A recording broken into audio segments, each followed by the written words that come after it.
How much money has America spent on wars? You don't ask? Also, what was America's most expensive war? Now, I know some of you may not feel comfortable learning this from a Middle Eastern looking dude, even though I was born in America and lost my virginity in a Chevy, so I brought my white friend Zach to make you feel comfortable.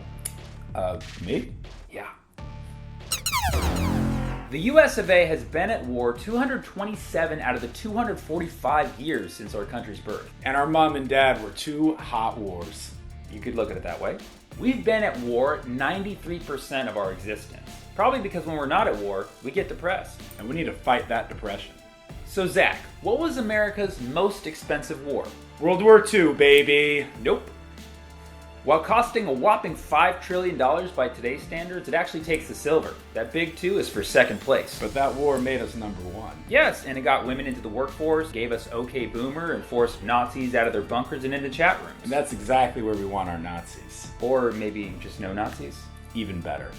Next most expensive is Afghanistan, recently ending at $2 trillion, meaning inflation aside, it's the most we've ever spent on a war dollar for dollar in real time. Pardon the pun, but it was expensive AF.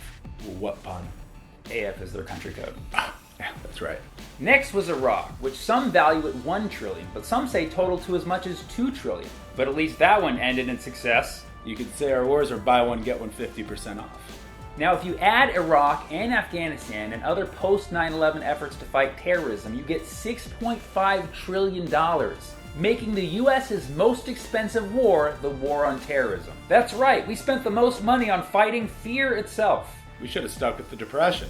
And if YouTube bans me for tallying all this up, that would technically be a tally ban. And we don't like them. No, we don't. Now, if you don't think the war on terror was a real war, you're not going to like this one either.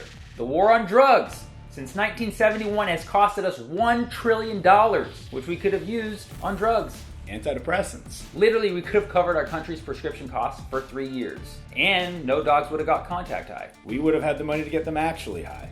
Damn right. Next up, Vietnam, weighing in at $900 billion for an indecisive beating. It was like watching the Mayweather-Logan Paul fight 18,000 times. At least there were some people who wanted the Vietnam War.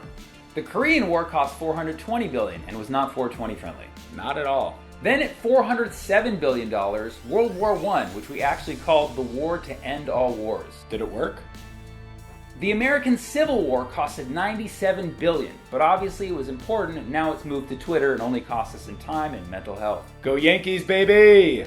And finally, the Revolutionary War cost $3 billion, because freedom ain't free. That's right. Oops.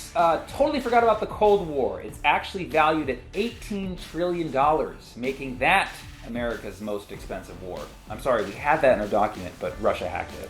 Should have spent it on cybersecurity. Now, if you add in all the baby wars and the military aid given to other countries for their wars, and of course our aid for our veterans, you get that America has spent at least $29 trillion on wars. Hey, that's our national debt. In conclusion, the reason we spend so much money on fighting the rest of the world is so that we don't have to pay them the money we owe them for fighting them. Basically stealing people's lunch money to pay for karate. Well, that's it for us, folks. And I mean our empire. Do you have a favorite war? Let us know in the comments. Which one do you think is most cost effective?